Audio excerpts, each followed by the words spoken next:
Demand for digital forensics is everywhere. Whether it's a commercial fraud investigation, identifying digital evidence at a crime scene, protecting your borders and critical national infrastructure, reducing backlogs in your forensic laboratory, or enabling frontline forces to make informed decisions faster. The need for speed without compromising forensic principles is essential. Let's look at a typical police raid and compare the common forensic response strategies.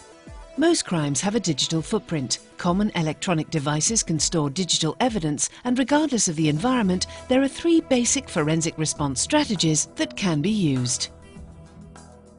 Current practice is to bag, tag and send devices to a forensic laboratory for analysis, but this has 2 significant impacts. Firstly, the number of devices seized for analysis continues to grow, and this, coupled with their ever-increasing storage capacity, results in huge backlogs.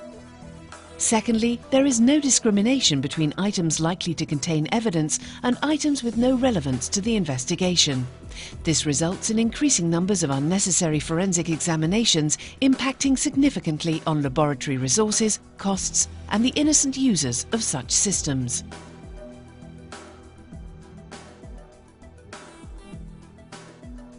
Forensic laboratories find it impossible to cope with the strategy of seizing everything. In fact, many outsource their workload in an effort to keep up, leading to spiraling costs and extended timescales. Now let's examine the second option, on-site imaging. To avoid seizing everything, it's common for forensic experts to be on-site and use specialized equipment to perform forensic imaging, the first step in the preservation of digital evidence. Imaging a 500 gigabyte disk takes at least 3 hours, and multiple drives of increasing capacities take even longer. This strategy reduces laboratory efficiency, as the experts trying to work through lab backlogs are often the ones required to be on site, spending hours waiting for the imaging to complete. This is where our third option, digital triage, might help. Triage CDs and thumb drives enable the review of some suspect devices, but cannot cope with cell phones, GPSs, or similar devices. Most triage solutions are configured using a Windows computer, which is also used to review their reports. However, this can lead to the Windows computer being contaminated with the results from previous evidence and the possibility of the triage device becoming infected by viruses. Whilst triage CDs and thumb drives can certainly speed up forensic response, they cannot handle all the devices likely to be encountered or the deployment controls required to enforce forensic best practice. What digital triage needs is a real game changer. Enter Spectre. The Spectre control pod uses secure, reusable collectors which store the evidence, allowing unlimited simultaneous deployment.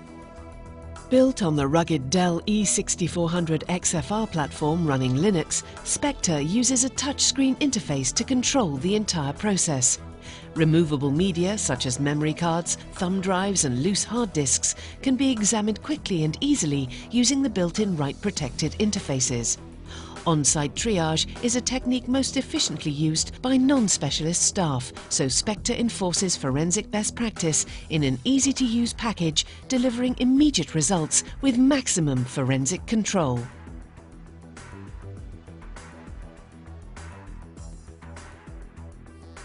Spectre also handles thousands of cell phones and GPS devices. Using Spectre results in a faster, more efficient way of identifying devices likely to contain evidence which can then be submitted for full analysis. Spectre is easier to use and covers more devices than any other triage solution available and ensures comprehensive forensic control. Spectre triage is the only technique, whether used at crime scenes, in the lab, protecting borders or enhancing military operations, that scales to cope with the current and future growth of digital devices and their increasing storage capacity. Spectre, everything you need in one box.